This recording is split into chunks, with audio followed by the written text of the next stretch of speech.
Assalamualaikum warahmatullahi wabarakatuh. Perkenalkan, nama saya Sabita Nasya Hidayat dengan NIM 25030101115 dengan Prodi Bahasa dan Sastra Indonesia.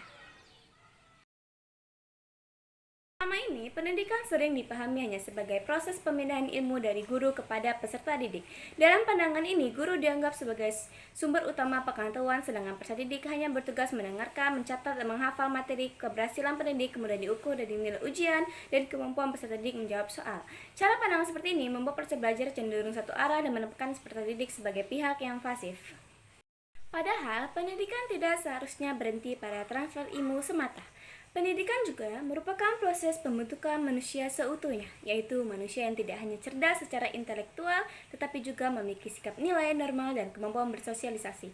Pendidikan harus membantu peserta didik mengenal dirinya, mengembangkan potensi, serta mampu hidup dan berperan di tengah masyarakat. Pemikiran ini sejalan dengan gagasan Ki Hajar Dewantara yang menekankan bahwa pendidikan bertujuan untuk menuntut perkembangan anak secara menyeluruh, bukan hanya mengisi kepala dengan pengetahuan. Implikasi dari dua pandangan tersebut sangat berbeda dalam praktik di sekolah. Jika pendidikan hanya dianggap sebagai transfer ilmu, maka pelajaran akan didominasi ceramah, hafalan, dan ujian tertulis. Sebaliknya, jika pendidikan dipahami sebagai bentuk manusia seutuhnya, sekolah akan lebih memperhatikan proses belajar interaksi, pembiasaan sikap, dan serta memakan karakter. Guru tidak hanya mengajar materi, tetapi juga teladan dan mendampingi bagi peserta didik. Tujuan pendidikan nasional di Indonesia sebenarnya sudah sangat ideal, yaitu membentuk manusia yang beriman, berakhlak, cerdas, dan bertanggung jawab.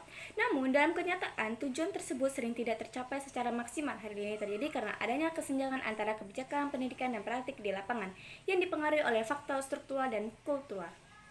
Dari sisi struktural, masalah utama terlihat pada ketimpangan fasilitas dan kualitas pendidikan.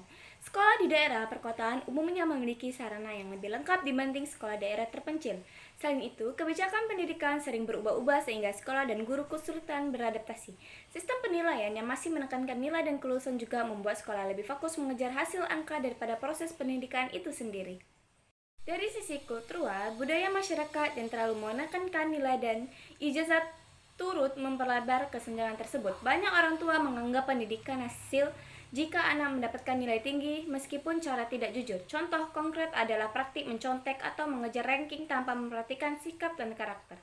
Akibatnya, tujuan pendidikan nasional tentang membentukkan karakter sering hanya menjadi slogan. Pendidikan tidak dapat dipisahkan dari kehidupan sosial karena pendidikan merupakan bagian dari sistem sosial itu sendiri. Pendidikan dapat berperan sebagai agen perubahan sosial tetapi juga bisa menjadi alat reproduksi sosial. Sebagai agen perubahan sosial, pendidikan berfungsi mendorong masyarakat ke arah yang lebih baik. Melalui pendidikan, peserta didik dibekali pengetahuan, cara berpikir kritis, dan nilai-nilai sosial seperti keadilan, toleransi, dan demokrasi. Di Indonesia, pendidikan berperan dalam meningkatkan kesadaran masyarakat tentang pentingnya pendidikan, kesetaraan gender, serta berpartisipasi dalam kehidupan bermasyarakat dan bernegara. Namun, di sisi lain, pendidikan juga bisa menjadi alat reproduksi sosial. Hal ini terjadi ketika pendidikan justru mempertahankan ketimpangan sosial yang sudah ada. Contohnya, anak yang dari keluarga mampu lebih mudah mengakses sekolah berkualitas, teknologi, dan bimbingan belajar, sedangkan anak keluarga kurang mampu sering tertinggal. Akibatnya, pendidikan tidak sepenuhnya menjadi alat perubahan, tetapi justru mengulang pola ketimpangan sosial dari generasi ke generasi. Lingkungan pendidikan terdiri dari keluarga, sekolah, dan masyarakat yang semuanya saling berkaitan dalam membentuk karakter peserta didik. Keluarga merupakan lingkungan pendidikan pertama yang paling berpengaruh. Di dalam keluarga, anak belajar nilai dari seperti sopan santun, kejujuran, disiplin, dan tanggung jawab melalui contoh langsung dari orang tua.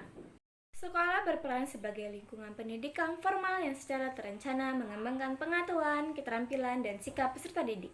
Guru tidak hanya berfungsi sebagai pengajar, tetapi juga sebagai pembimbing dan teladan. Sementara itu, masyarakat menjadi tempat peserta didik menerapkan nilai-nilai yang telah dipelajari di keluarga dan sekolah dalam kehidupan nyata.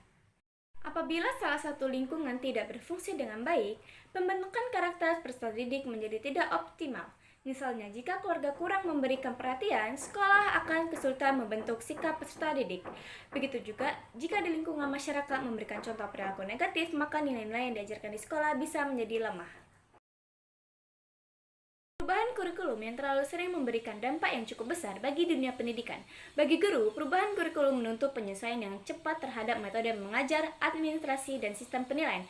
Hal ini sering membuat guru merasa terbebani, terutama jika tidak diikuti dengan pelatihan yang memadai.